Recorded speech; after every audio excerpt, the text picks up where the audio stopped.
एक काम कर बेटे, इस लकड़ी के 2 टुकड़े कर। टुकड़े? तुम दोनों का खजाना खोदेंगे? अरे बेटा जितना कह रहे हैं उतना कर, इस लकड़ी के 2 हिस्से कर। है यार, बाबूजी का दिमाग खराब हो गया दिखा है। तोड़ जल्दी। लो, टूट गई। अब बेटा तू कर। मैं भी तोड़ू इसे? 2 हिस्से कर बेटे। लो, हो गए।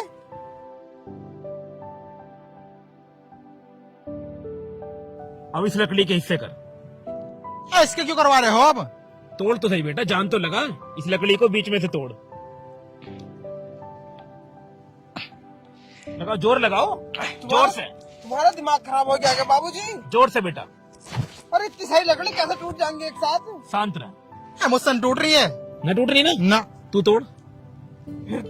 लगा बेटे, अपना बल लगा बेटे, तोड़ के दिखा लकड़ी। खूब जान लगा ले।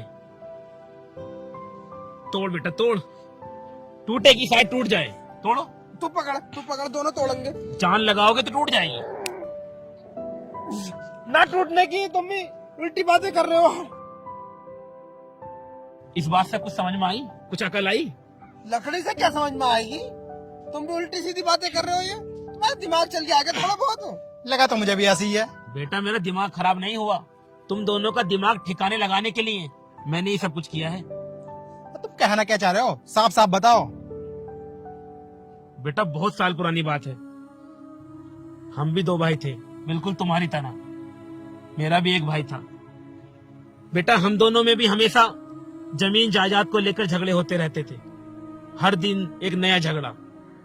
इसी बात का फायदा उठाकर गांव के लोगों ने हमारे बीच में फूट डलवा दी। मेरे भाई को अलग कर दिया और मुझे अलग। और हमारी जितनी संपत्ति थी, जितनी भी हमारी जमीन जायदाद थी, सब पर कब्जा कर लिया।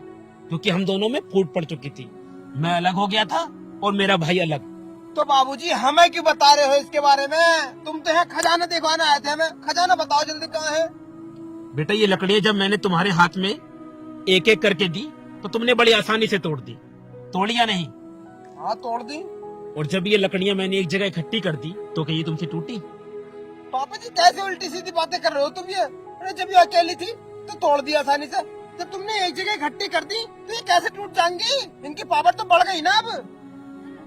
यही समझाना चाहता हूँ बेटा मैं तुम दोनों को। तुम दोनों ऐसे अकेले अकेले रहोगे, आपस में झगड़ा करते रहोगे, तो लोग तुम्हारी चीज का फायदा उठाएंगे। तुम्हें तोड़ेंगे और तुम्हारे घर पर कुछ दिन बाद कब्जा कर लेंगे। बेटा इतिहास गवाह रहा है, लोगों ने आपस में फूट डाल के ही हम लोगों पर कब्जा किया था। अंग्रेजों ने भी यही किया था हमारे साथ। तुम कब समझोगे बेटा, एकता में बहुत शक्ति होती है। मेरे बच्चों मैं चाहता हूं कि तुम भी एक साथ मिलकर रहो, एकजुट होकर रहो। अगर तुम एक साथ रहोगे ना तो किसी में इतनी ताकत नहीं कि कोई तुम्हारा बाल भी बांका कर दे। इन लकड़ियों की मदद लेकर मैं तुम्हें यही समझाना चाहता था। एक साथ रहोगे, सुरक्षित रहोगे। अकेले अकेले रहोगे तो इन लकड़ियों की तरह तोड़ दिए जाओगे। बाबूजी हम अब सब कुछ समझ गए हैं कि आप हमें क्या समझाना चाहते थे। हम आपसे वादा करते हैं, हम दोनों भाई आज के बाद ना ही तो लड़ाई करेंगे और ना ही झगड़ा करेंगे। आप देखना हम दोनों एक होकर रहेंगे। बेटा इस चीज से बड़ा कोई खजाना नहीं। 2 भाई एक साथ मिलकर रहें, इससे बड़ा अनमोल खजाना और कोई नहीं हो सकता। इसी खजाने की तो मैं बात कर रहा था मेरे बच्चों। आपस में मिलजुल कर रहो। बाबूजी हमसे अनजाने में जो गलती हो गई है उसके लिए हमें माफ कर देना। आज के बाद हमसे कोई गलती नहीं होगी। हाँ पिताजी, वो सही कह रहा है। आपस में एक दूसरे के गले लगो और एक दूसरे से माफी मांगो कि आज के बाद तुम ऐसे कोई गलती नहीं करोगे। भैया छोटे मुझे माफ कर दे। और तुम भी मुझे माफ कर देना। मैं आज के बाद तुमसे कभी नहीं लड़ूंगा। कोई बात नहीं। मेरे बच्चों एकता में बहुत शक्ति होती है। एकता से बड़ी कोई ताकत नहीं मेरे बच्चों।